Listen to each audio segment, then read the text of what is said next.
Hi, we're Shannon and Jerry Arner, and our dog, Betty White, your hosts of the Arner Adventures podcast. Could we have named it something more creative? Probably, but it's the name of our blog. It's our last name. We're on an adventure, yada, yada, yada. After owning our own business, working 24/7. And don't forget a mental breakdown in between. We made a lifestyle change and decided to make the most out of life. We sold our house, most of our belongings, downsized, and moved to the coast. We live life minimally, but fully. We live each day as an adventure. This show will help you learn how to live life more fully, with more intention, by experiencing more, and with less stuff. We'll talk about our own experiences, interview others who have much to share by creating a spark in our lives. Some days we'll share real-life ongoings of what we're going through, and others will talk about our favorite flavor of waffle. Come join our adventure. It's the Arner Adventures Podcast. Hello everyone, I'm Jerry. And I'm Shannon. Betty White, our lovable pup, is hanging here with us, and we're back for episode 41 of the Arner Adventures Podcast. Today we have a Spark in Our Lives episode with someone who we have a lot of synergy with, but was just so aligned with. I was in the interview myself because you were on your own adventure and couldn't make it. But me and this guest, when it was over, I was like, have I known you my whole life? Are we related? We had so much in common. Even though she's in Massachusetts, I felt like she was right here in our home, and I want to be friends with her. And I think you're going to want to be friends with her too. Yeah, that's really neat. Yeah. Yeah. Before we get to our guests, we want to give a shout out to our sponsor, Southern Oak Artisan. Southern Oak Artisan makes 100% natural soy candles that we love. What is your favorite scent? Morning Brew. Oh, that was quick. Wow. You do love your coffee. Oh, yeah. Yeah. Yeah, there was no deliberation on that one. Right. Mine is Namaste. It's too hard to choose. Yeah, we have candles all over the house, though. Yeah, their hand-poured candle is curated with only the highest quality ingredients, 100% natural soy, which is the only kind of candle that we ever have in our home because, you know what? It's non-toxic. Their scents are not overwhelming. Their scents are gentle. They're made with clean fragrance oils. And they're just not going to make the air you breathe yucky. You can go to southernoakartisan.com and use code ADVENTURE for 10% off your candle order. We'll link it for you in the show notes too. Thank you to Southern Oak Artisan. Yeah, thank you so much, Southern Oak Artisan. They do a lot for the podcast, and we're just so grateful. And let's not forget, if you could please take a moment to subscribe to the podcast and the platform that you're listening to us on, maybe give us a 5-star review. We would be so appreciative. We have an easy link for you to use, lovethepodcast.com/Arner Adventures, also linked in the show notes. Well, our guest today is Heather Hamel, and oh gosh, you're just going to love this conversation. It was so much fun. We learned a lot from her, but also we just really liked her. Yeah, you even felt that way watching it afterwards. Oh yeah, indeed. You were like, no, I think I could be friends with her too. Yeah, and that happens a lot. Yeah, it does. We seem to go on the same page with this. We do. Yeah. Well, are you ready to go ahead and get to the conversation with Heather? Yeah, let's get to it. So we knew we wanted to chat with today's guest when we read that not only was she a small business owner, consumed by Wanderlust, but she's on a road of self-discovery with a visual mind built for creative endeavors. Our guest today is Heather Hamel. Heather is the owner and designer behind Heather Hamel Design. Heather woke one morning and realized that she was not living the life that she had created. It was one that she was supposed to be living. We can totally relate to that. Heather's mission in this world is to create and influence beauty, creating beauty through her design work and writing. You can see that on her website. Her writing is beautiful. Her design is beautiful. Influencing beauty comes through her storytelling and connecting with others. With her design business, Heather blended her two passions, design and travel. So by combining these two, she began to revive the dull world of short-term rental properties to create beauty and build experiences. We have so much to unpack and so much to talk about, but we only have a limited amount of time. So we're going to try to get through this. Heather, thank you so much for being here. Oh my gosh. Thank you. I'm so excited and I can't wait to chat with you more. Yay. Yeah, we're excited too. And I know that you travel a lot and you work remotely a lot. But are you based in Massachusetts? Yeah, I'm based in Massachusetts. I live, actually, I just renovated a barn. Me and my partner live in a barn that we just renovated in the middle of the woods. Oh, like surrounded by trees. It's so beautiful and great. Fun. Yeah. And so is it finished? Yeah, it's all done. We moved in. Well, finished is a strong word. Right, right. I don't know if my houses will ever be finished. I have like a light bulb hanging from the ceiling somewhere, and like there's stuff I think. But yes, we live there, and it's lovely, and we're always Yeah. making changes. Yeah. Yeah. That's exciting. I would imagine that being a designer is probably very similar to being, in the trade of if you're a landscaper or a plumber. It's like, well, there's always something to do at your own house. And it's like, when am I going to get around to it? Because I'm always doing something for somebody else. And there's always projects at my own. So, yeah. Yeah. Yeah, I am definitely at the limit of my own desires, I think, because I Yeah. could do so much to the space. And also, my boyfriend Ash is like, "Okay, let's take a breath. Let's figure out what actually needs to get happen." I'm like, "It all needs to happen now." Right. Tricky balance. But what immediately intrigued us was, the wanderlust and the travel, but that you had this sort of moment in your life that you just, again, sort of like us, you just were not living the life that you wanted for yourself. And we talk about this with a lot of guests, that sometimes you're living this life that you said, the way you describe, you're supposed to be living. And the way we always say it is, it's what everyone else describes as the norm. And we just decided we were going to break out of that. And it sounds like you did too. And so I'm wondering, in your 20s, you traveled to over 20 countries across 5 continents. And I'm just wondering, how did your life shift to the one that you didn't recognize all of a sudden? Oh, that's a great question. I don't, I think that it started at a very young age without me knowing it.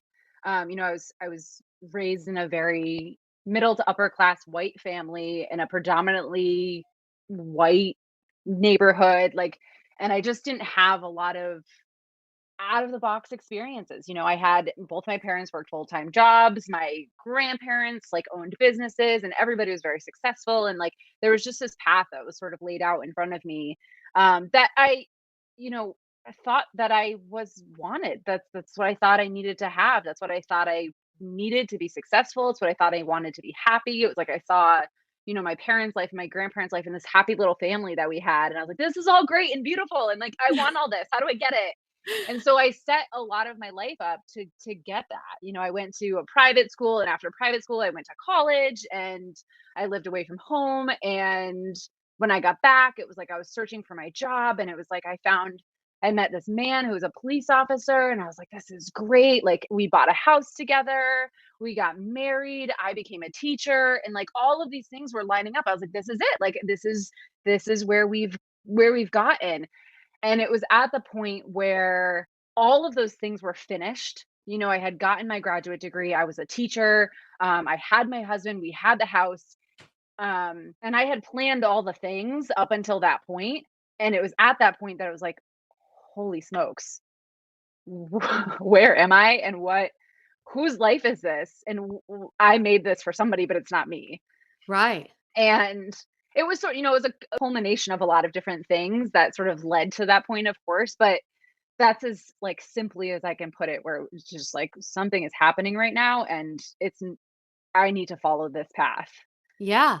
It's almost Um like you're describing it like when you said you created it like a design project. Like oh you yeah, were I planned you it. just designed it. Mhm. Yeah, yeah, and I am an excellent planner for other people, which is really, I'm not a great planner for myself, but I'm a great planner for other people, and that's what I did. I was like, I'm gonna plan this whole life. It's like, okay, I'm gonna go to college, I'm gonna get a degree, I'm gonna have this job, I'm gonna get a husband with a good job, I'm gonna buy the house, and then we're gonna have babies, and we're all gonna be happy. Thankfully, I didn't have babies, but all of those things Yeah. happened according to plan. You have the quote unquote American dream Yep. success, because that is it.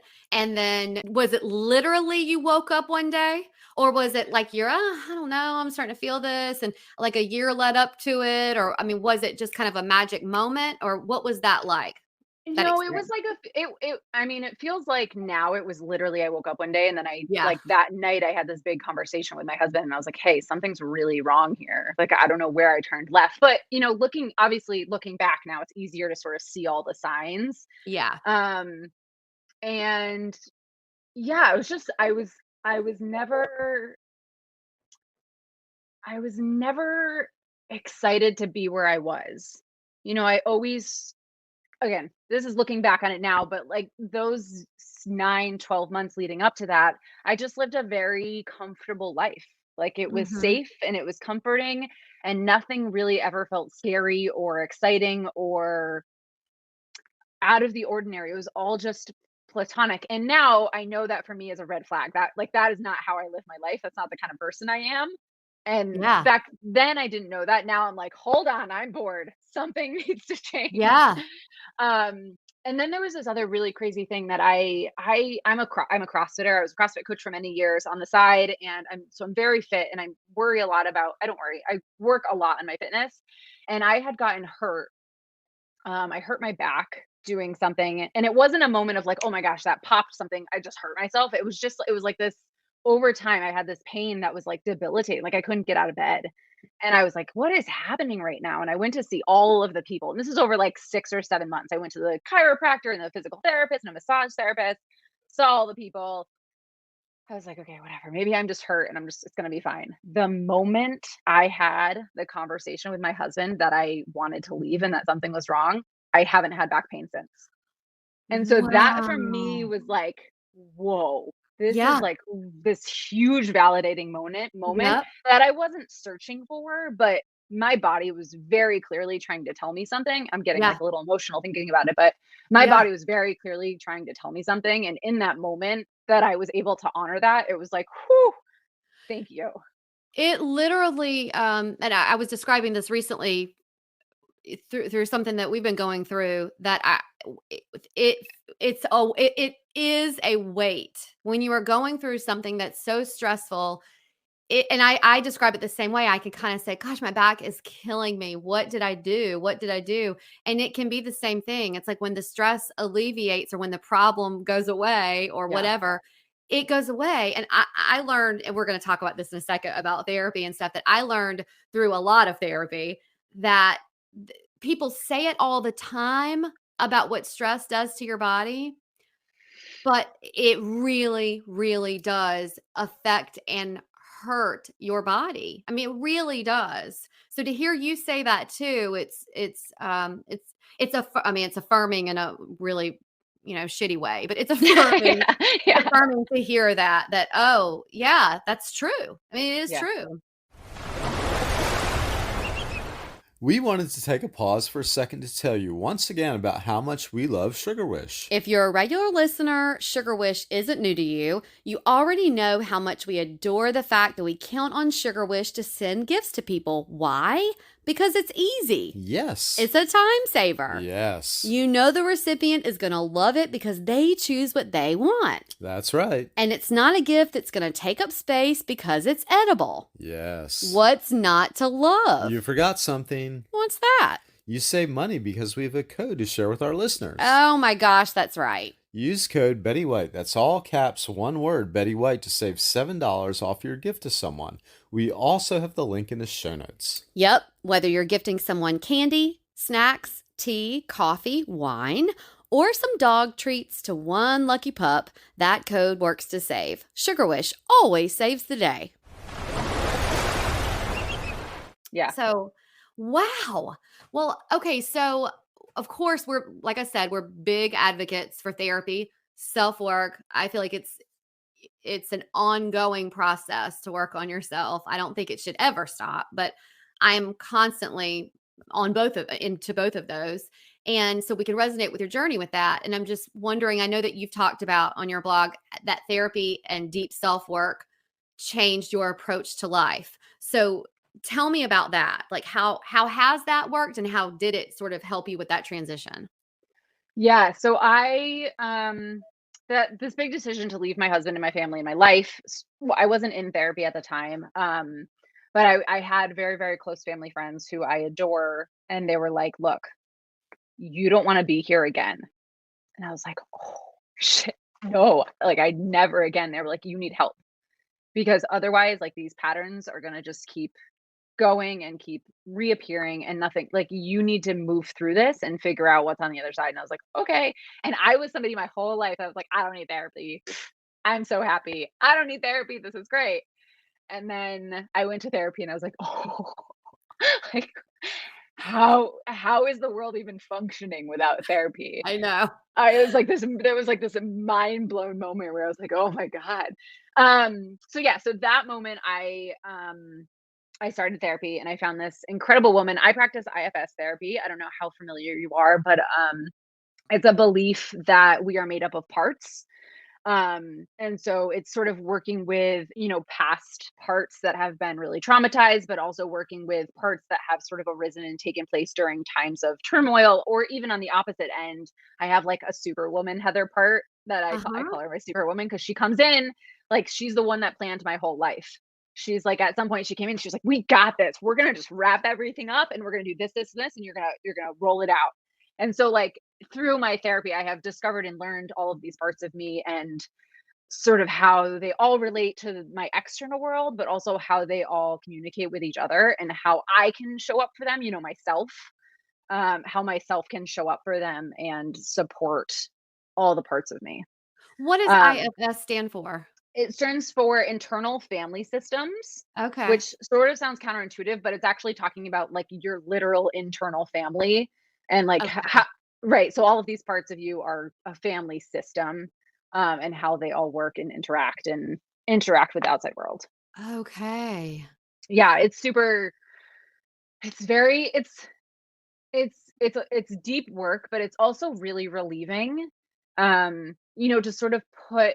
It's not that I want to put blame on a part, but it's nice to know like there's this part that came up. I have some trauma in my past, and there's this part that came up from that trauma that's like the it's fine. We call it the it's fine part because Mhm. she sort of shows up in a bad situation. She's like, "It's fine. Everything's fine. Your life's fine. You're fine. It's all fine."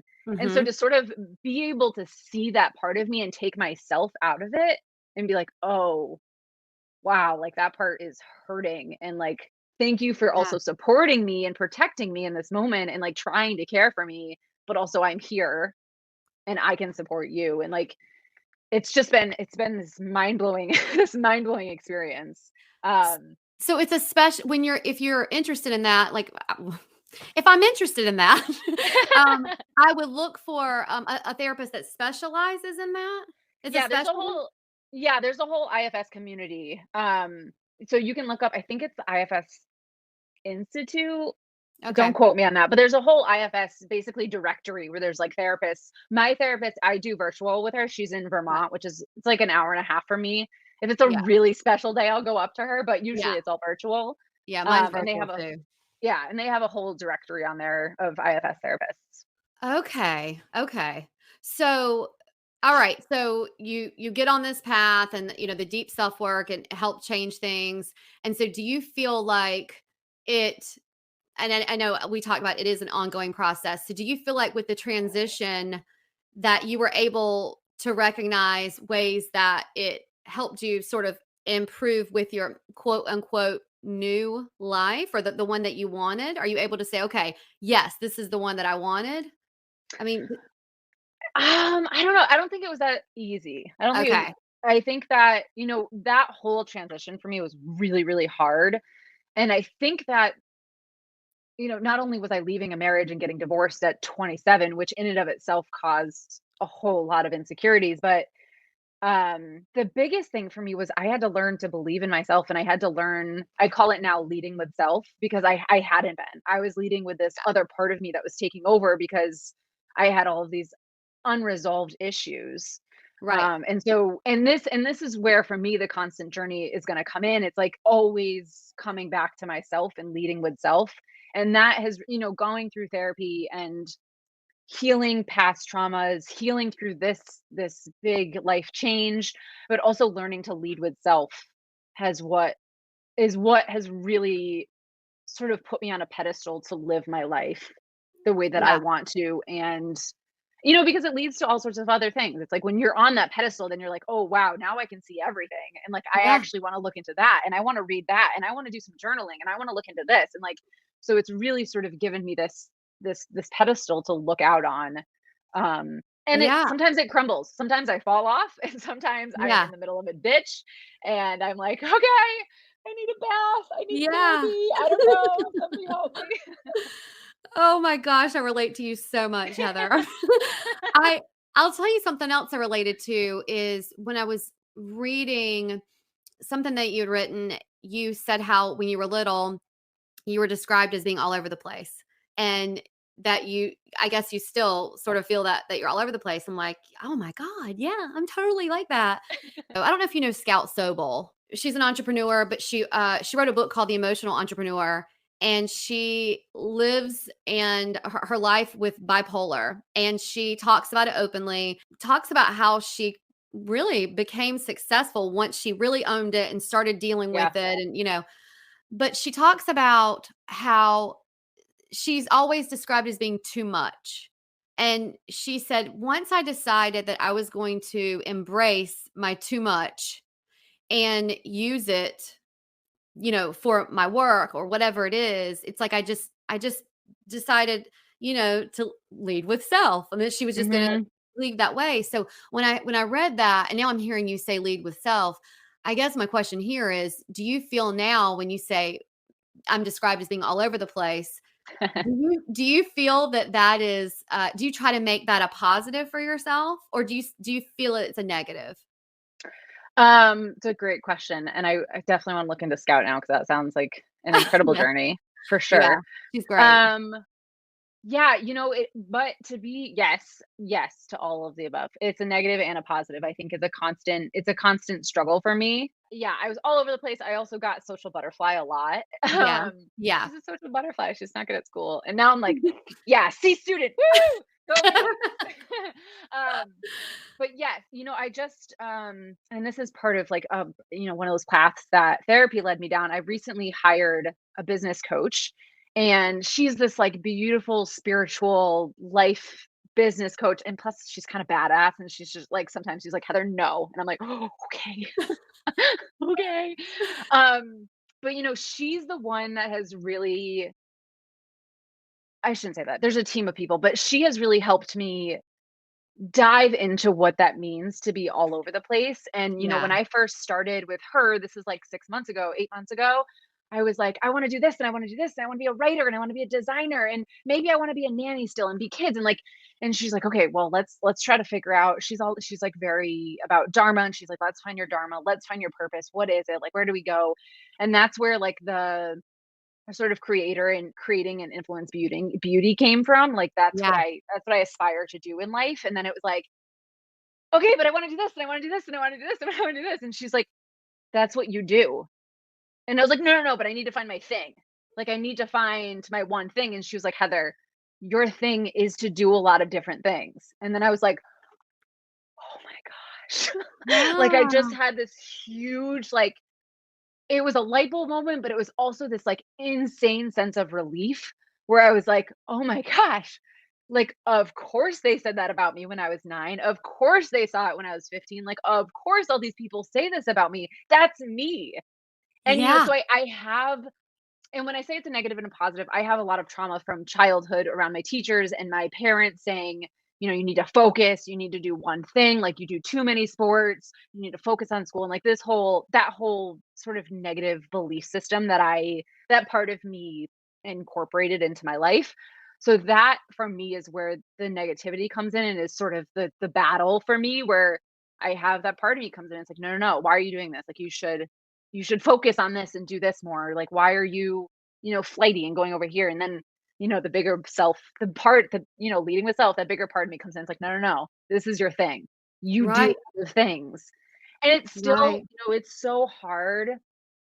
It's hard for people to understand. Even like my immediate family, I'll be like, hey, I'm doing this, and I'm doing this. And I'm like, okay, but how are you making money?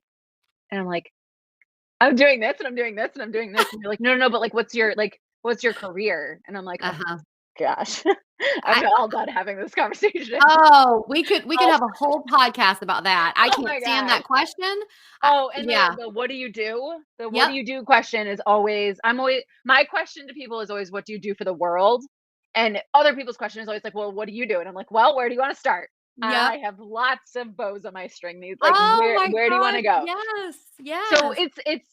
it's a constant, I constantly have to work on that part to honor that because I still have these beliefs and these, I mean, they're happening. They happen to, they happen present day. This isn't just in the past. So I constantly have to be like, no, no, no. I Yeah. do lots of things and I'm freaking good at it, and that's okay. Yeah. And I'm sorry you don't understand it, but here I am. Right. We talked about this before we got on the show that I'm in love with everything about your design and your website and everything I saw. And so, with it's obviously very impressive, Heather Hamel Design. At what point did you create Heather Hamel Design and how did that work itself into all of this? Yeah. So well, so during my marriage and my relationship, there was, I was a teacher, and that was my career, and I didn't travel. There was no travel. I had like a 4-year period where I didn't travel. My husband was like, why do you want to go somewhere by yourself? And then, that sort of, I know, but that sort of integrated into me. It's like, Yeah. oh, well, that's a good question. Why do I want to do that by myself? So anyway, Yeah. I didn't travel. I sort of had this singular career, and um, when I got divorced and when I left that life, I left all security that I had, and I was sort of, I mean, I describe it as lost in the world. I just sort of blew around. Like I really didn't know who I was or which direction I was going. And this is way before my design business or anything. And one of the first things I did was I booked a 5-week trip to Bali by myself, and I was like, I Yes. am out. Peace. You did the whole And eat, pray, love thing. You're oh like, yeah, I'm I was like, yeah, I'm out of here. I taught English. I volunteered and I taught English while I was over there, and I lived there, and it was so ah, great. I know, it was so great. And I kind of came back. Um, I kind of came back with a really interesting sense of security in my own right. I was CrossFit coaching at the time. I had left teaching because it was a super toxic environment for me, and I was like, this like that is not actually anything I want. I was coaching full time. I ended up, fast forward, I ended up getting a really fancy coaching job in Boston, coaching some of the biggest CrossFit athletes in the world. And I was laid off in the middle of COVID. So it was like the first November into COVID, they laid off a bunch of people, and it was like, okay, so here I am again. What are we gonna do now? And at that point, I had I had owned 2 houses with my ex-husband that I had designed and done some little renovations here and there. Um, and somewhere in this span, I also, buttered up my dad enough. I'm the only child, so it's very easy. But I buttered up my dad enough to be like, "Hey, like, I think I can flip a house, but I don't have any money, and I'm not uh-huh. sure if I can do it." And he was like, "Okay, let's try." So I bought a house, by myself, sort of just before I left for Boston, and I completely gutted it, and I completely changed the layout, and I completely renovated it. And me and my dad did most of the work. And right in the middle of COVID, just before I got laid off, which was very lucky because the housing market was amazing, I Yeah. sold my house and made a huge profit. And I was like, whoa, this is good. I can do this. Like, it was just like, there was part of me that was definitely looking for like some external validation. Like I had enough people walk through during open houses and be like, this is amazing. He's like, yeah, it is. This is great. I kind of got my juices flowing a little bit. Yeah. And so when I got laid off, I was like, huh, like maybe this is a thing. Like maybe I should see what this is about. And of course, there's the superhuman part of me that's like, no, no, no, you need a degree, you need to go to school. So I enlisted in school and I started going through the courses, and I was like, I actually know more than the school is trying. Like I don't do no, no. Like it was the first time in my life that I was actually like, I think I could teach this. Like I don't what's happening right now. Wow. Um and so I reached out to a local designer in my area, and I was like, "Hey, like here's my background. I was just laid off. I'm interested in design. I kind of just want to see if it's something I even like doing as a job. I'm wondering if I can volunteer my time. Like I will, just follow you around, just do whatever you need to do." And we hit it off immediately, and like we immediately loved each other. And she was like, and also no, like you're going to be my assistant. And I was like, okay, great. And so I did a lot of assistant work, and I really got to know sort of the business side of design. And I was with her for about 6 months or 5 months maybe. And then one day she called me up and she was like, Heather, I'm firing you, and you need to do this. And I was like, I'm sorry, what? No, no, no, no, no. Like, no, this is like no. You know what I've realized? What's that, Jer? People think that when the temperatures cool down that you don't need to drink as much water. Dehydration can happen any time of year. Drinking water is important year round. It's easy to stay hydrated with Liquid IV. Absolutely. Liquid IV is a hydration multiplier. It's a powder in a packet, so you can take them with you wherever you go. It's an electrolyte mix that you just add to your water. It delivers 2 to 2.5 more hydration than water alone. So many flavors to choose from, too. Grape, tropical punch, guava, passion fruit, strawberry. Okay. Liquid IV has a ton of flavors. There is something for everyone. If you want your water to work harder for you, you should definitely try Liquid IV. And for our listeners, if you go to their website, liquid-iv.com, and use code Arner Adventures, you can save 15% and get free shipping. We'll link it in the show notes too. Liquid IV, fueling life's adventures. Wow. And so, I had a lot of emotions and feelings about being like laid off or, fired again within the same year. And I was like, what is happening right now? And that I am so, so, so thankful that I've been through so much therapy and done all the work. Cause at that point I was like, you know what? Fuck it. I'm going to do it. Yeah. Here we go. Let's do it. I have no idea what I'm doing. I don't know how to market. I don't know how to own a business. I know how to design houses and like, it's great. Like, so where do I start? And I was very lucky to get in on, there was a local commercial project. They were renovating a big space, turning it into a music venue, and it was a nonprofit. And I was lucky enough to know the business developer of the project. And she was like, Okay. look, I can't pay you, and I love you a lot. And will you design the space for me? And I was like, okay, great. And so that's what sort of kicked me out. She couldn't pay me, but she was like, I will throw your name out there everywhere. I will refer you.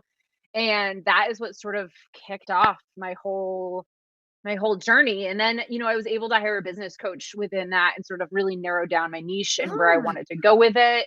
yeah. And And you that's have that big project under your belt for experience. for sure. And also this other designer gave you this opportunity, even though, yeah, you were fired, but she did. I mean, that's what For she's sure. doing, was giving you the Oh, for sure. opportunity. You're now a designer. You opened up your own. Is it a firm? What's it called? A firm?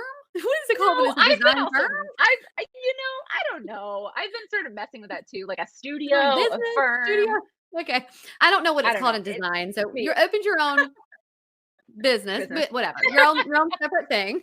It's obvious when you go to your website, a lot of design firms, when you go to their website, you're like, okay, well, about who is this? Who is this? And you don't know because it's just like, okay, this is just a name, or it might be an about, but it's just it's not very personalized. Even if it has their name, it's just not very personalized.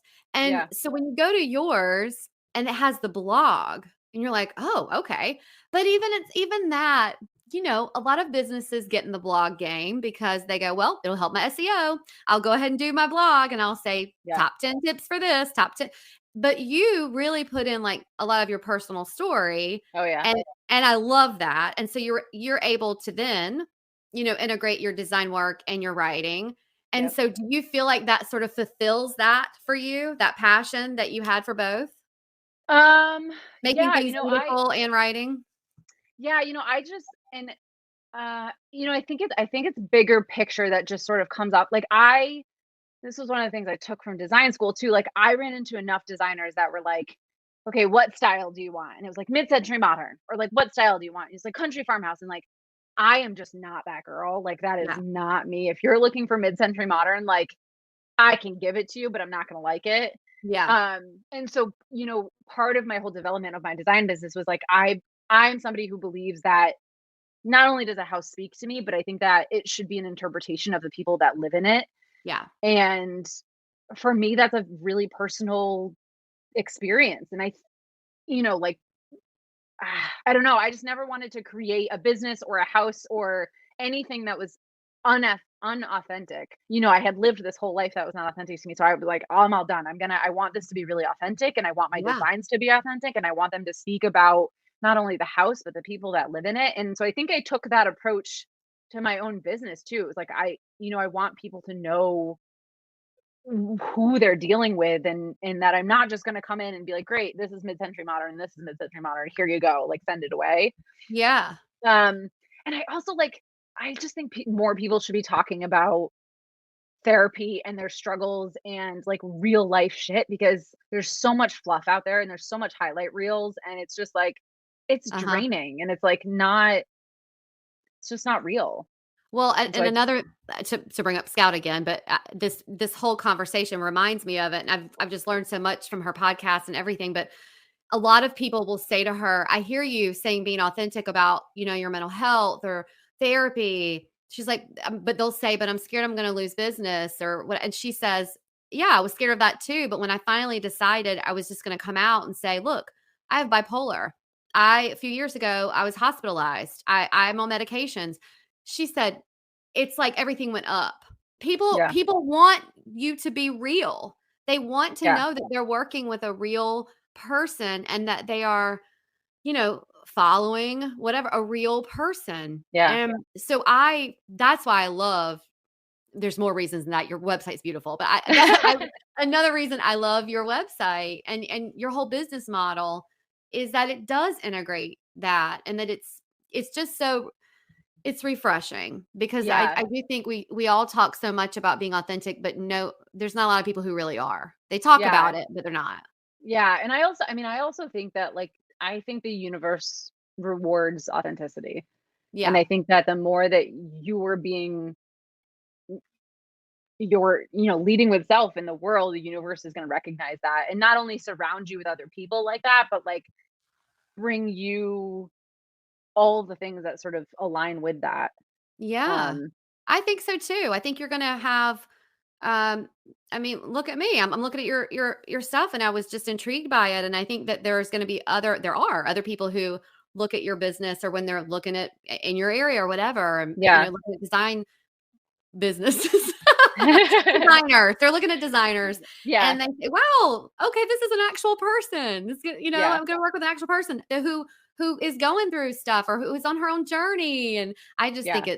it's great. And I know that a line of your business is that you take someone who has an Airbnb and a lot of Airbnbs need some loving. I think some people invest in Airbnb as a business and they go, "Great. Yep. Okay, where's the business?"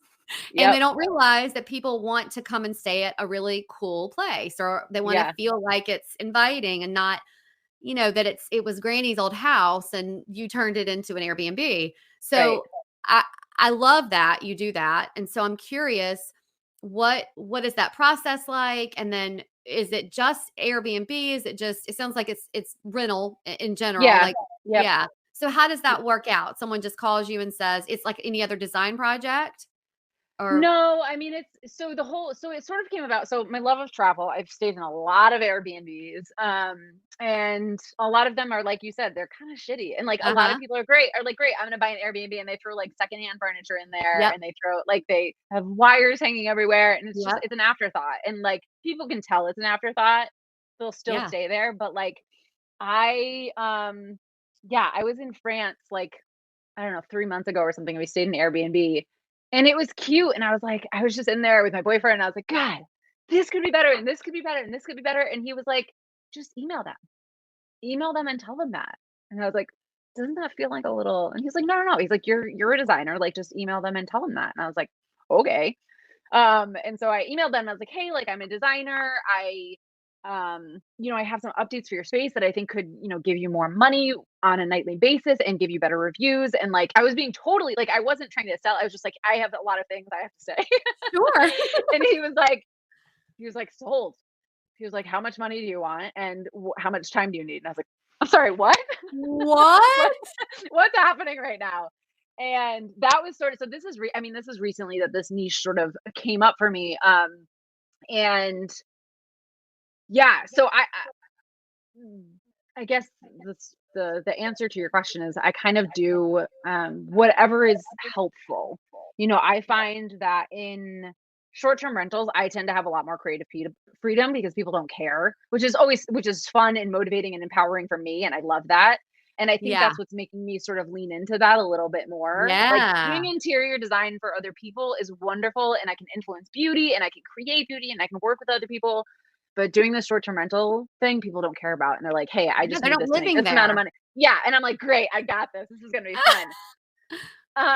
So there's a couple different ways that it works. I've had people fly me out to their space, and I sort of have a minimum of I need to stay there for at least 3 days Yeah. to sort of get a sense of the space. And there's things that happen, like there's bright lights that go off, or loud noises, or like a window falls out, or I don't know, things happen. Yeah. Um, and so, sometimes people will fly me out and I'll stay in their space for like 3 days and just get a sense, and then I'll go home and I'll kinda come back with this whole review and be like, "Okay, here's all of my suggestions. How do you wanna proceed?"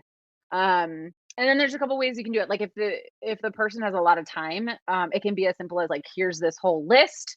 Here's how to put it all in place. Here's your floor plan. Go." Or sometimes people are like, "I actually want nothing to do with this. Can I just bring you back out here?" And they'll bring me back out and leave me there for like 3 months to, or not, I haven't had 3 month going yet, but a month, and renovate the whole space and Right. deal with hiring, deal with shopping, deal with the whole thing. And then there's sort of the middle ground, which is the virtual side of things, which is, I would love to have more of those. If there's any of you out there, Yeah. um, which is sort of a mix between the two worlds. Like we would have a lot of like a weekly virtual meeting, where I would be like, "Okay, you need to hire an electrician to do these things. Here's your fixtures. I Yeah. bought them. They're coming to you." And then the next thing that we need to do is, whatever, put the floor plan in here, or get the floor plan together. Like, here's your floor plan. All of the stuff will be there on September 28th. Like, here's exactly where you put it. Um, and Wow. then I'm hands off. I'm thinking, like, out here, I live on the coast of North Carolina, so we have tons of Oh vacation yeah. rentals here, and I'm thinking what would be ideal, listeners, is if we're getting ready after Labor Day to be in our off season, Yep. you contact Heather, you have her Yeah. come out and then get you ready for Yep. when, season starts again. So I think that's a Yeah. great idea, and then you're gonna make more And money. well, and it's like it comes back to that whole, authenticity and experience. And it's like people will just rent your space if it's like secondhand furniture and there's wires hanging out and the shower doesn't work right. But like they're gonna recommend you when they have an amazing experience. And And I'm that gonna doesn't need and it doesn't need to be a $20,000 job. Like it just needs to look like somebody cared, and that yeah. somebody put the time together to put this experience together for a renter. I was gonna say an experience. A lot of Yeah. times people want a cool experience, and if they Yeah. see these really cool photos, they're like, "Oh my god," and then in the land of Instagram, they're like, "That will make for a really cool Instagrammable photo to have that Yep. yellow chair," or whatever it is, you know? Yeah. I think, oh, that business model is such a great idea. It's such a great Yeah, idea. it's fun. It's a lot of fun. And I get to see a lot of different spaces. Yeah. Like I said, I'm kind of somebody that I always say the house speaks to me. Nobody else really knows what that means. I'm sure someone does, but I'm not gonna put a fancy leather couch in a barn. Like it's Yeah. probably not what well, maybe. Well, there's caveats. But you know what I like I'm not gonna I think that each house sort of has its own voice, if you will. And that it's so cool with Airbnbs because you get to see this huge array of spaces, and it's like, Yeah. ooh, what can I do in here? Like how's this gonna go? And what a great way for you to also fulfill that travel wanderlust to be able to go to these Well, different places. Well, right, and that's where I can kind of like that now I'm really starting to honor that, like, I do a lot of different things. Like, I've been writing these blog posts, and I write for a couple different companies now, and the most of them are design related. I have this design business. I have, I still look after I have a couple of girls that I still nanny for and look after children. It's like I have all of these things that I'm sort of setting myself up on and creating this like brand, or this persona around. And it's so funny. It's because it's so confusing to a lot of people. They're like, "Wait, what do you do?" And I'm like, "Oh, gosh." We had another guest on who went out of the box, and he and his family they live location independent. They travel the world. And he Awesome. said, "No, no more. If somebody asks me, what do you do?" He said, I don't answer that. He Yeah. says, "Well, let me tell you about my life. Let me tell you my life story. Let me tell you Yeah. what I did. Sold everything. I do this." He's like, by that, they're like, "What?"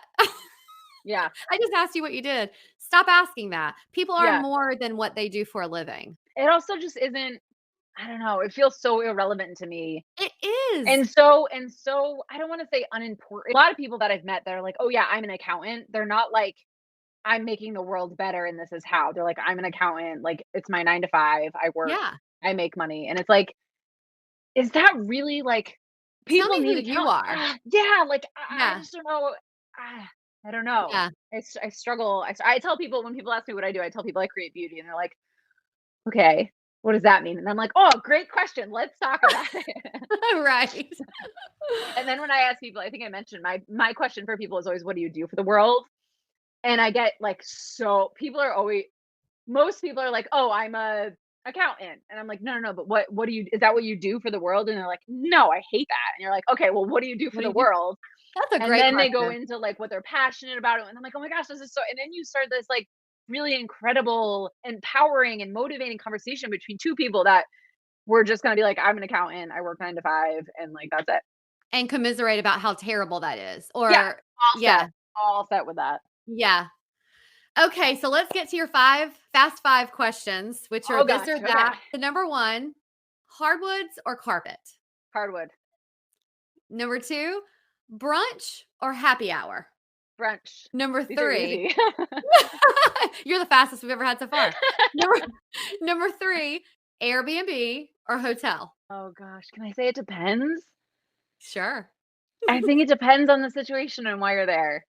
I'm all Yeah. in for a bougie hotel with a Oh, nice, I don't yeah. know, spa, but there's also something really nice about having your own space and being able to I cook for yourself. know. And so I think it's To situational Totally. dependent.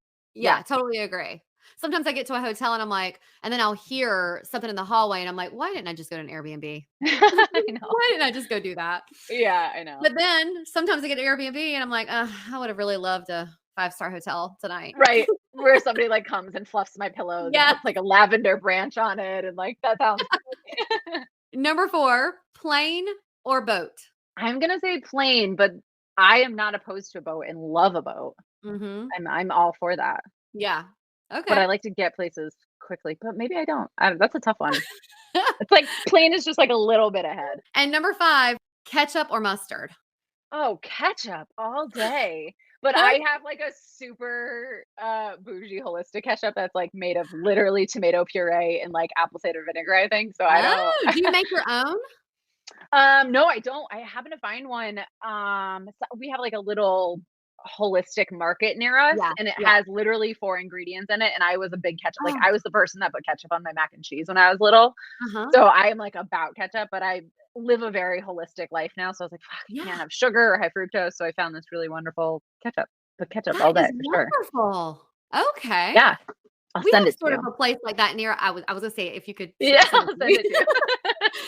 We have a place near us like that, and if you send it to me, I'm gonna go and look and see if they have it. That would be wonderful. Okay, and then the question we ask everyone is, what does a life well lived mean to you? You know, I have to just go back with leading myself. I think that Mm, if I can get to the end of my life now that I've done a lot of hard work and that I will continue to do a lot of hard work and I can get to the end and say like I led at least mostly with myself and lived my life that way, I will be a proud girl. mhm, that's a really good one. That's Yeah. good. This was so great, and I would love it if you could tell our guests where they can find you, and then where they can connect with you for your design services. If they want, if they have an Airbnb and they want to contact you, what is the best way to get in touch with you? Totally. Yeah. So the best way is just by email. And my email is hello@heatherhameldesign.com. It's super easy. I am in the process of sort of combining my social media in an effort to get off of it more. So I'm moving everything onto one Instagram and it's just underscore, hey, it's Heather underscore. And it is everything. It's all of me. So I'm really doing like a lot of self empowerment, health and fitness, but also all of my design work is on there. And it is just sort of the Heather that does lots of different things. So that's where you can find me on social media. Um, and obviously, yeah, check out my blog. Yeah, and we'll link all of that in the show notes because I think everyone Yeah, should check that out for sure. Well, this was wonderful. I feel like we are kindred spirits in many ways, and I feel like I I've agree. known you for a long time. So thank you so much for taking your time to do this. We really, really appreciate it, and this was just amazing. It was so much fun. Thank you for having me. Well, Jerry, We talked about how you always watch the episodes while I'm editing and all of that stuff at the end. And you had some really good key takeaways like I did. But what did you Yeah. think?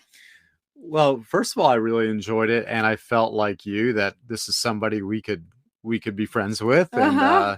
and like despite the distance between us, but feels like we were right in the same room That sounds today. like maybe a country song. I can't stand country though. So let's just say that sounds like I don't know, just a nice, Oh, I don't know, a nice song. despite the distance between us, that Yes. would be a good lyric. That's what I was thinking when you said it. In fact, I think thousands of songwriters have realized that and used it. We're not onto anything new here. Despite the distance between us. Yeah, despite the distance between Heather Hamel and the Arners, we did have a lot of synergy, especially, about mental health and, doing that kind of work. Oh, and she's a big advocate for mental health work and for self work, and always working on yourself to be better. And that's something that resonated with me in a big way. Yeah, me too. Mhm. And I like how she says she does the deep work. Yeah, She always I says, like well, I was doing the that. deep work. Uh-huh. I also loved, and I talked about this on there, but I love, first of all, her website is beautiful and she created it, which Uh-huh. I love, but I love that she can combine her passion for making things beautiful and creating and writing. And I would say that that's something else that we love while we don't design. We always say, we love that Arner Adventures gives us the opportunity to write and then to create. And be creative in general. Yeah. Mhm. Writing, of course, a big part of that. But yeah, the whole creative aspect of it is what keeps me coming back. Right. And I love the whole Airbnb aspect. I think we know a lot of Yeah. people we can give her Uh-huh. information to. And Sure. yeah, well, Well, if this episode resonated with you, and I know it did with me, or if you know of someone who would benefit from the knowledge that Heather was sharing, we would love it if you would share it. Sharing is caring, friends. it sure is. As always, you can find us at arneradventures.com, on Instagram at arneradventures, also linked in the show notes. So until next time, enjoy the journey that you're on. We're wishing you lots of adventures. Bye.